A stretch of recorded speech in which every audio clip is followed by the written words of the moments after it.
So we're going to talk about something called an ideal transformer. What do we mean by an ideal transformer? It's 100% efficient and everything works and we're not losing energy anywhere else, which is not quite how it works in real life. But here's the setup. You have a rectangular iron core in the middle. That iron core is important. On one side of the transformer, you have a solenoid. On the other side of the transformer, you have a solenoid with a different number of turns. Now, we call the input side of the coil of the transformer the primary, and we call the output the secondary. So I'm going to use P as my abbrev for primary. I'm going to use S as my abbrev for secondary. We have an input voltage. Now, it's really important that the voltage source be alternating current, not direct current. We'll talk about why that's the case. But if we have an alternating current going through that source voltage, well, first of all, it's a solenoid, so it's going to induce a magnetic field. Oh, but then when the current alternates, it's going to go like this, like this, like this. You're going to have a changing magnetic field. In fact, you're going to have a changing flux. And then this iron core, in the same way that when you have a magnet and you touch something metal and now the metal will act like a magnet, that iron core will transmit that magnetic field and that changing flux to the secondary coil of wires. And so now you'll have an induced current in the secondary coil of wires, an alternating current, and you'll get current and voltage out the other end. And it turns out, depending on how many turns of wire you put, you can completely customize what you want your secondary voltage to be. So the transformer works as follows. The alternating current produces a sine wave current. And what that's going to do is that's going to give you a changing magnetic field. You know what? It's going to give you a changing flux, which we need in Faraday's law for Faraday's law to work for us to get an induced voltage out the other end. The iron yoke acts like a trap and conducts or transmits the magnetic field to the secondary coil. The changing magnetic field, again, that's really, really important because now you have a changing flux passing through the secondary coils, creates an induced voltage. In fact, the induced voltage would be negative n change in flux over change in time.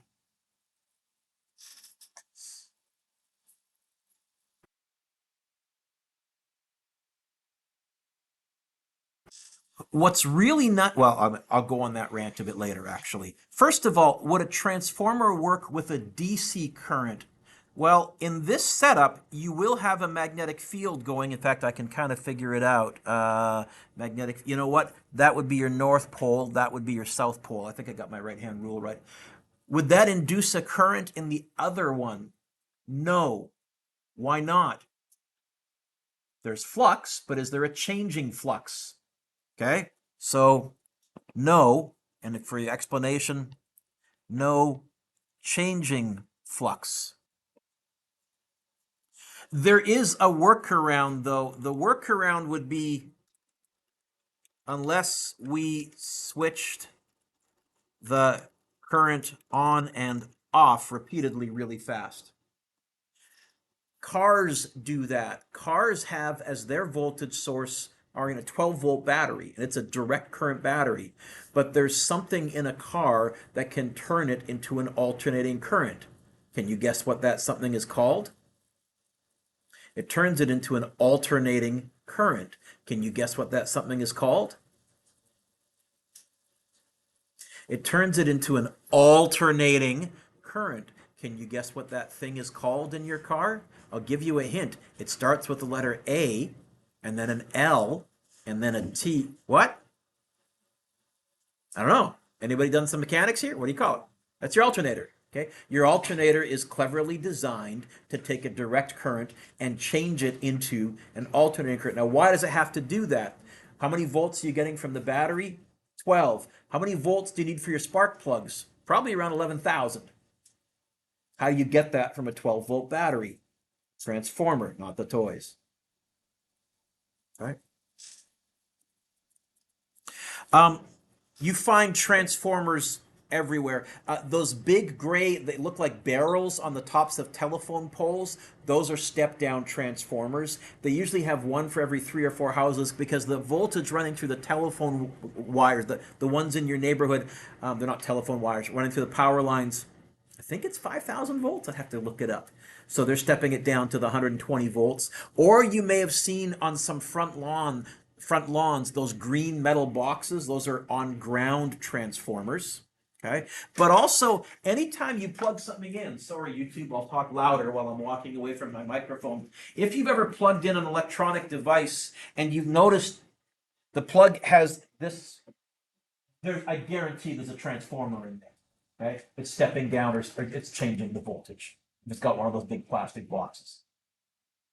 It may, depending on what device you're plugging it into, if the device you're plugging it into requires direct current, even though you're pulling alternating current, there may be something called an inverter in there as well, which is a clever device that changes direct current into, changes alternating current, that sine wave, into direct current. And it does it, by the way, mathematically by doing the absolute value transformation, by flipping the negative part of the sine wave up. It just does it mechanically. And then the better your inverter, the more it smooths out the bumps.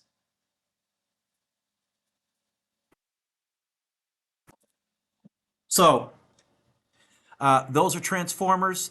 Those are transformers. These things are transformers. There's some big ones in Maple Ridge, in East Maple Ridge, and in the middle of Maple Ridge. There's a couple of fenced off BC Hydro areas. Those are taking the 500,000 volts that we ship across the mountains in those big metal power lines and stepping it down to the 5,000 volts, and then the smaller transformers step it down to the 120 volts. Why do we do that? We'll talk about why we built in all that infrastructure, because Kenta, you might be saying, why wouldn't you just ship it at 120 volts all the way around? And there's very good reasons why we don't. So, what's the equation? Here is the transformer equation. And I think this is going to be the last one we'll get to. It's on your formula sheet. It says this: the primary voltage divided by the source voltage equals the number of coils on the primary solenoid divided by the number of coils on the secondary solenoid. Notice how the P's do line up, but then there's one more where the P's don't line up.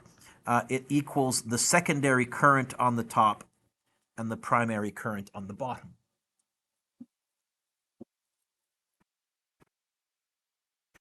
Ella, the reason that the current doesn't line up with the primary voltage, the reason why we have primary voltage on top and secondary current on top, it comes out of power equals V times I. We're shipping power, and you know what? When current goes up, voltage has to go down if we have the same amount of power. So it's a consequence of that. We don't use all three at once. We use two at a time. But basically, it's going to be cross-multiplying for what it's worth. So if we want to step up from the 12 volt in our car battery to the 11,000 volts used by the spark plugs, and if our induction coil has 100 turns in the primary, how many turns should there be in the secondary? Kate, what's this asking me to find? Since this is our first time doing this, let's do our old NS equals question mark. What's that 12? I'll give you a hint. It's a voltage, primary or secondary. Yep. It's our input voltage. What's that 11,000?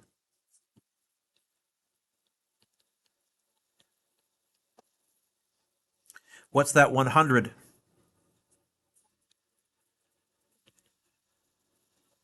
Turns, N primary. Yep. So the equation looks like this: V primary over V secondary equals N primary over N secondary. And I'm doing the stupid wings on the V's so that we know this isn't velocity or speed, because we're running out of letters in the English alphabet. Kate, what are you trying to find?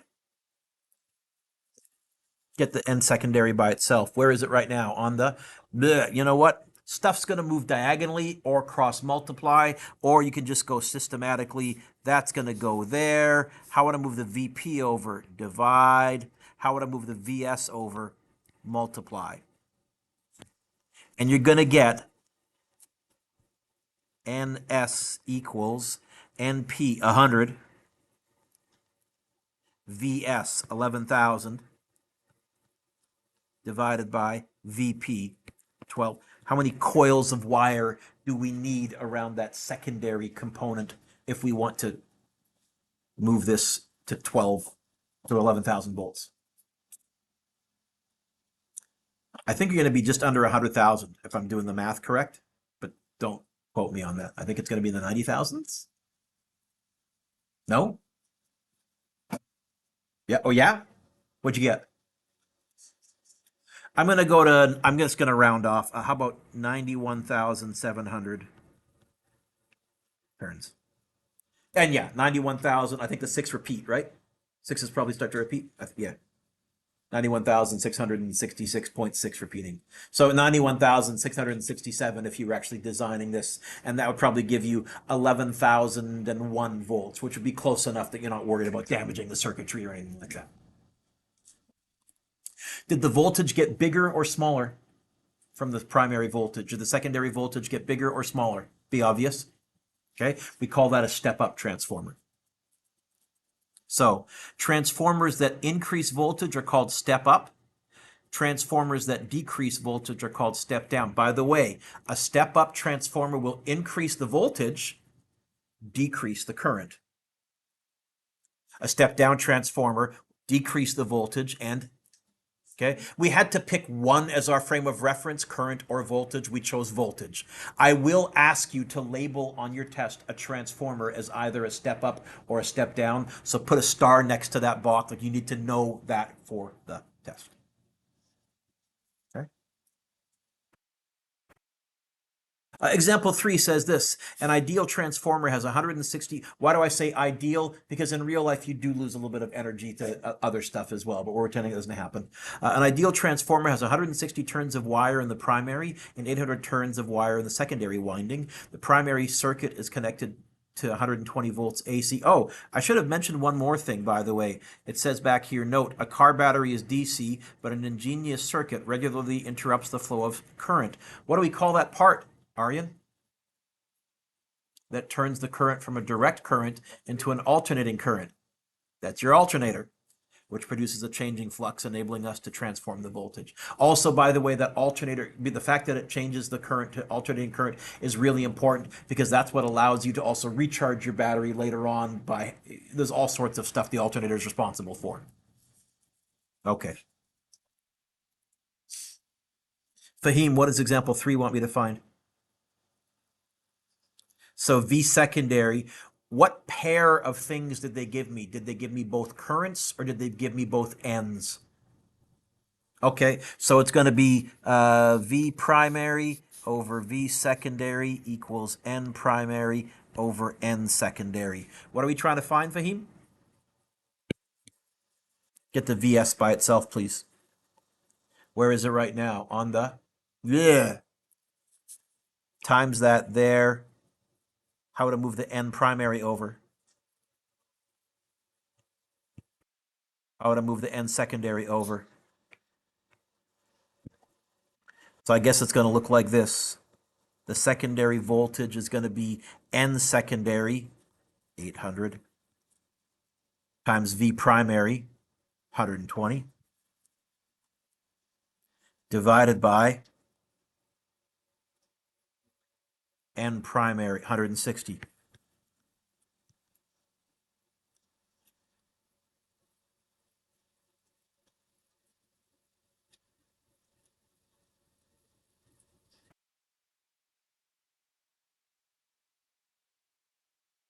Oh, I can do some of this in my head.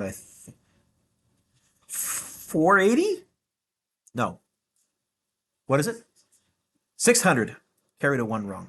600 volts. Is that a step up or a step down transformer? How do you know? Okay. I'm lazy. I'm just going to do that.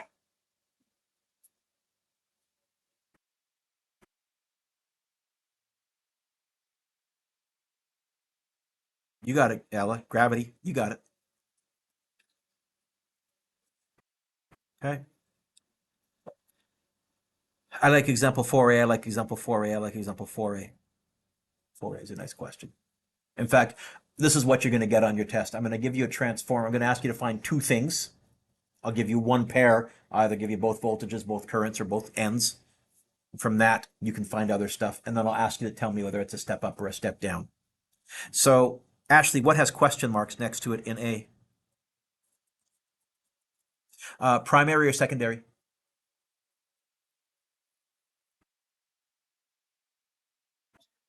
Yeah.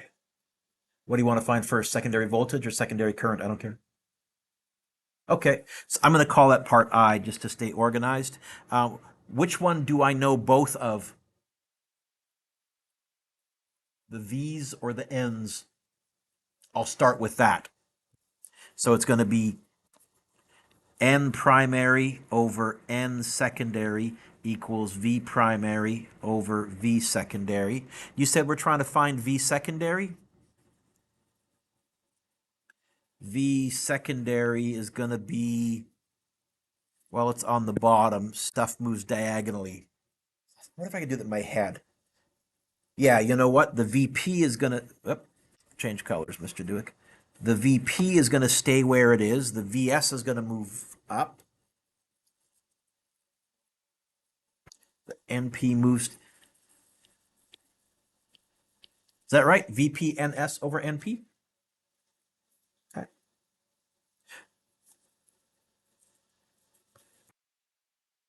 It's going to be VP 120. NS also 120. All over 30. Oh, this one I'll get right. This one's definitely 480, is it not? It's going to end up being 4 times 120. Yes? No? 480? Well, carried the one right there. Okay. Cool. What's the next thing you want me to find? Okay. I still have my pair of. I could use the voltage that Ashley found, but I don't trust Ashley. Just in case we got it wrong, I'll use. I'm a good test writer, right? I'll use the stuff they gave me. So I'm still going to use N primary over N secondary, but you have to be very careful, Nicole. I think it's I secondary over I primary. They don't match this time, right? If you look at your formula sheet. And we want to find the secondary current. Oh, this one's a little bit easier. I think to get the secondary current by itself, I just got to times the primary current over, right? And I've got the IS by itself. It's on the top already, so it's a little easier. Okay. Um, N primary 30, I primary dos, 2, all over N second 120. Oh, that's 60 over 120. It should be a 0.5, I think. Yeah. Double check me, but I think so. Unless I've really done some dumb math. 0.5? And then we need to label this, Nicole, as a step up or step down because the voltage got bigger. Yes, current got smaller, but voltage got bigger. So we would label this as a step up transformer. If I gave this to you on a test, I'd probably give you 3 marks for part I, 3 marks for part II, and then I would probably have at the bottom, circle the correct answer. This is A, and then I would have step up or step down transformer, and you could just circle the correct answer. Okay? Um, Try B on your own. I'll do it up here. See if we get the same thing.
Am I right?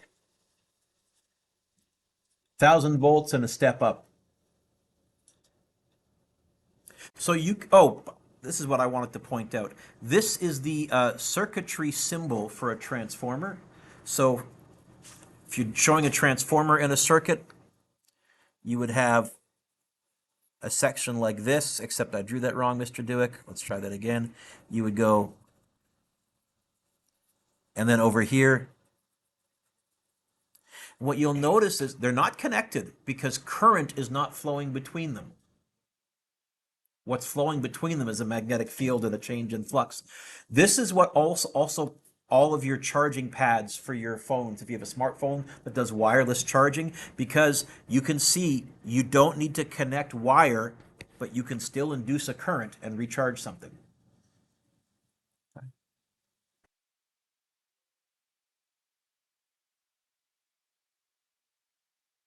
Try C on your own. Oh, they want you to find two things. So find the secondary voltage, find the secondary current.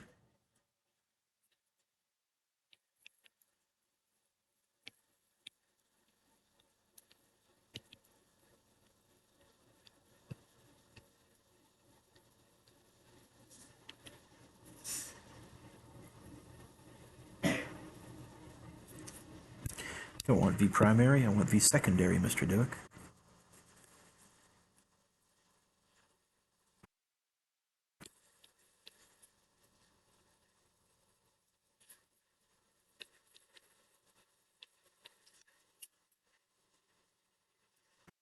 Doing this all in my head. Is that right, Mr. D? You're going to move that there. It's going to be primary times secondary by that.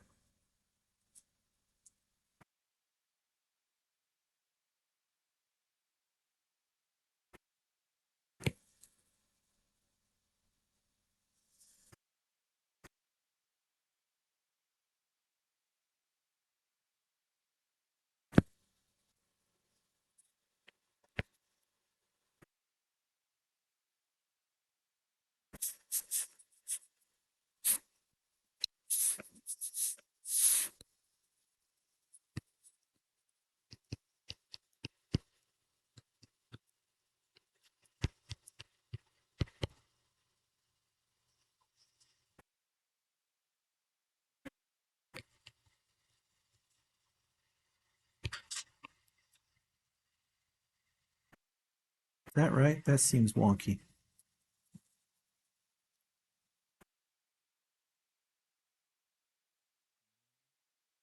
It's primary. No, that's right.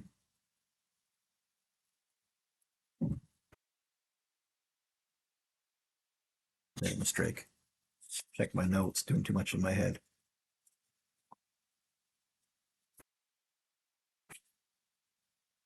N is 60.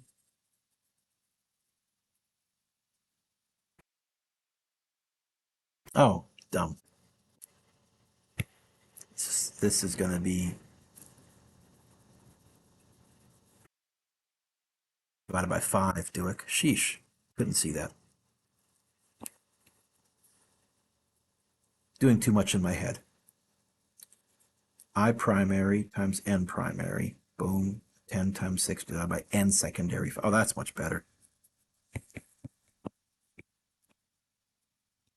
No, no, yes, yeah. I wouldn't do as much in my head as I just did there. I would probably write an extra line or two.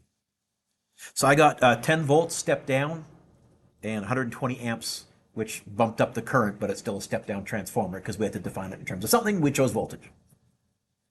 And again, because power equals V times I, when your secondary voltage goes up, your secondary current goes down. You can try D on your own. The answers are right there for you to see if you did it correctly. I'll let you just try that on your own, but I think you're getting the hang of this. I want to talk about why we do this. Okay? The reason we use transformers is because we've learned it's much more efficient to ship power at a high voltage, low current. So a generator at city A delivers power at a rate of 1 megawatts. We're going to send 1 million watts of power. That's 1 million joules per second. to city B. And we're sending it over some pretty good wires. The resistance of the wires is only 10 ohms. We could send it at a low voltage, high current, or we can send it at a high voltage, low current, because we're still stuck with sending 1,000,000 watts of power. So let's suppose we send it at a low voltage of 5,000 volts. Well, because P equals V times I, the current you're going to have to ship it at is going to be power divided by voltage, 1,000,000 divided by 5,000. You're going to ship it at 200 amps. Then we need to ask, how much power are we going to lose to heat? How many joules per second are we going to lose to heat? Because that's the wires themselves heating up. We can't use V times I to calculate this. Power loss is going to be I squared R. Current in the wire, 200 amps, times the resistance of the wire, 10 ohms, and you get 400,000 watts. In other words, we're shipping 1,000,000 watts, but 400,000 watts would be wasted. We're shipping 1,000,000 watts, but Taya, I'm going to say it as joules per second. And we're heating up the wires at 400,000 joules per second. We're wasting 40% of our power. Dumb. The wires would be glowing red hot like your oven element. Or what if we ship it at a much higher voltage at 500,000 volts? Well, we can still find the current required. I equals P over V. It would be 1,000,000 divided by 500,000. Oh, only 2 amps. And now the power loss, still I squared R, it's going to end up being, well, 40 watts. Now, instead of losing 400,000 watts, you're losing 40 watts, which is 99.996% efficient. That's as good as it gets, Aiden. That's why we ship it at a high voltage, so that in the wires themselves, low current, and then we use transformers to bump the voltage back down once it gets to its destinations. That's also why we don't just bump the voltage down to 120 at those BC hydro stations, because we would lose a lot just sending it to the subdivisions. We send it to the subdivisions at still a very high voltage. Not the 500,000, but it's still a pretty high voltage, and then we step it down. So to minimize power loss in transmission lines, we ship it at a high voltage, low current, low power loss. Let's do one together. Example 5.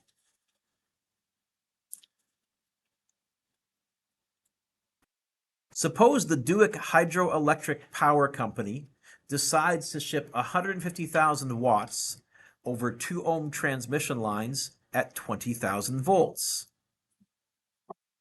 How much power is lost? Well, first of all, power equals V times I, so the current in the wires is going to be P over V. It's going to be 150,000 divided by 20,000. How many amps are we going to be shipping this at? 75? No, 7.5, I think. Double check me. Yeah. Which might not sound like a lot because our household current is 15 amps. But let's look at that. Let's consider the amount of power lost. This involves the current heating up the actual lines. Power loss is going to be I squared R. So can you go 7.5 squared times 2 ohms?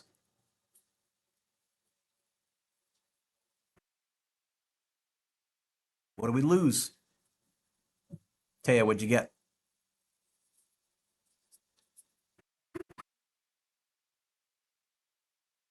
How efficient is this? Well, remember, efficiency is what we get out divided by what we get in. What we're shipping is 150,000 watts. Taya, how much are we losing? How much are we keeping then? It's going to be 150,000 minus 112.5, and then times 100 to make that a percentage. How efficient is shipping at 20,000 volts?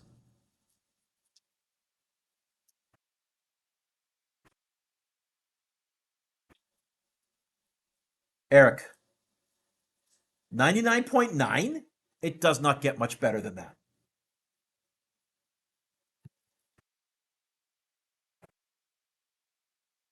That's pretty good. What if instead we shipped it at not 20,000 volts, but Dean, 560 volts? Let's walk through the same argument. Dean, what was the first thing that we found in example one? So current is going to be power divided by voltage. It's going to be 150,000 watts, joules per second, divided by 560. How many amps are we going to be shipping this one at?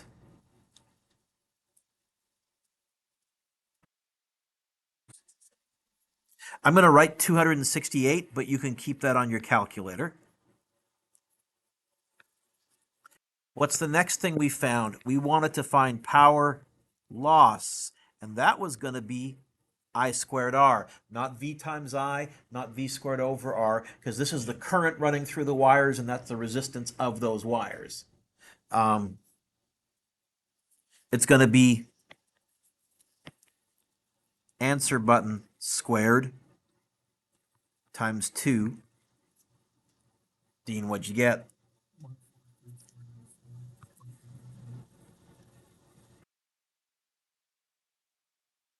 Around 143,500. Keep that answer on your calculator.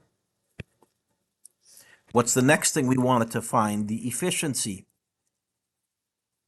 Efficiency is what you get out the other end divided by what you put in. Now we're putting in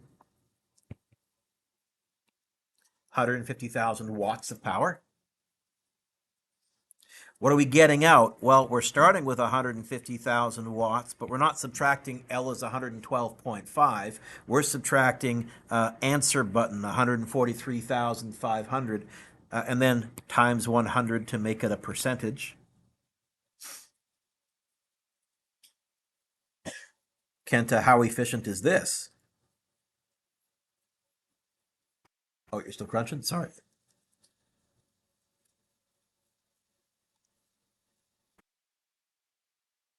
Terrible, yes?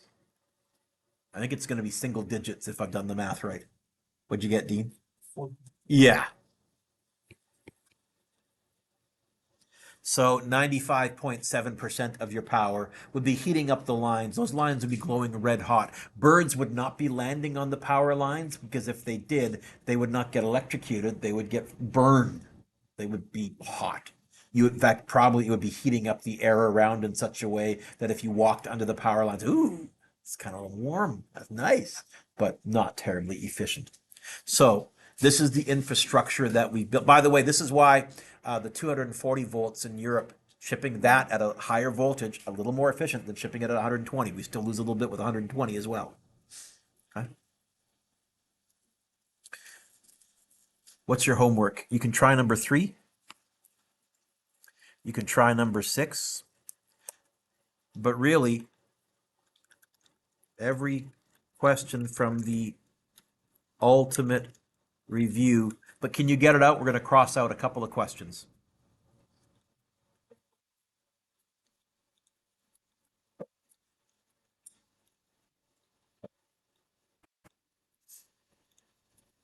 Here's the ones you can cross out. And you can follow along or just write this at the top. But you can cross out number 4. So if you can't find the ultimate review, you can just write down in the notes, skip 4. Skip 7.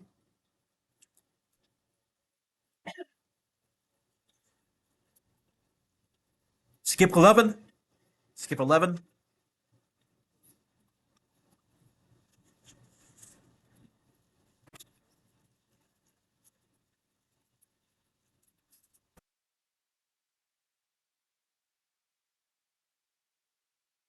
These are all good. Skip 29. I think that might have been it. And then you can skip the scholarship questions if you want, although some of them are pretty cool. But some of them I haven't covered all the details of. So I think. Yeah. So you can skip the scholarship questions if you want. Yeah, 48 you can't do. I haven't talked about torque. 47 you could try if you want. 48 you could try if you wanted to. Put your pencils down, look up. I talked yesterday about induction cooktops, and a couple of you mentioned that you had an induction cooker at home. This is a really neat invention I came across about 7 or 8 years ago. I don't know if it's still available, but this is a very cool version of an electric kettle. So how many of you have a kettle at home that you plug in to heat water? Okay. When you fill it with water, how much water do you put in? And I think the answer is always more than you're going to need because you want to make sure that when some of it boils off, you still have enough left over. Is that fair? You're always going, okay, how much do I need for the soup or the tea or whatever? Oh, I need extra because it's going to boil some up, which means you're always, by definition, heating up more water than you need, and that's wasted energy. What if you could put the kettle inside your glass and heat up the beverage in the glass? Like this. Now, you could kind of do this with a microwave, but any purist will tell you heating water up in the microwave for tea, bleh, there's a kind of a bleh to it. So you want actual heat. So your standard kettle, people use the product. 65% of Brits admit to overfilling their kettle when they only need one cup of tea. All of this extra water that's being boiled requires energy. And it's been calculated that in one day of extra energy use from boiling kettles is enough to light all of the street lights in England for a night.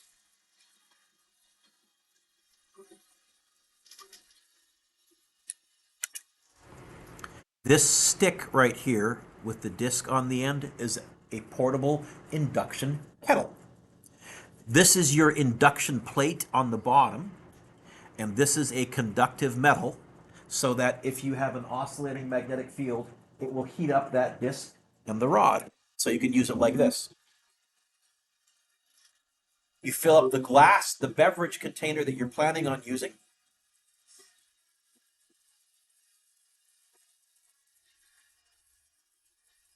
Set it there. Switch the induction cooker on. The disc itself heats up very quickly.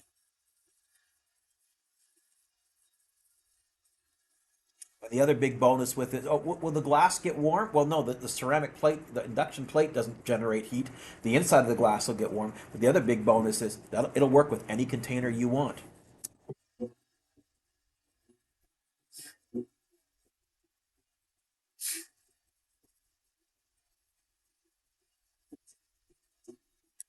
In fact, you could even use containers that you put food in if you want to keep the food warm. And the bonus is you could then just throw that rod into your dishwasher. It's dishwasher safe. Ever try cleaning a kettle out of food? Ain't fun, right? You put water in it, or there's sometimes they have an open top where you can like boil soup and stuff in there, but you never get it totally clean. You'd like to run it through a dishwasher or immerse it. You can't do either of those. This you can. So really interesting application.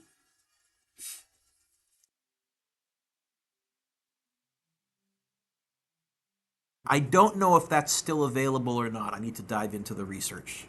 I'm going to hit pause because I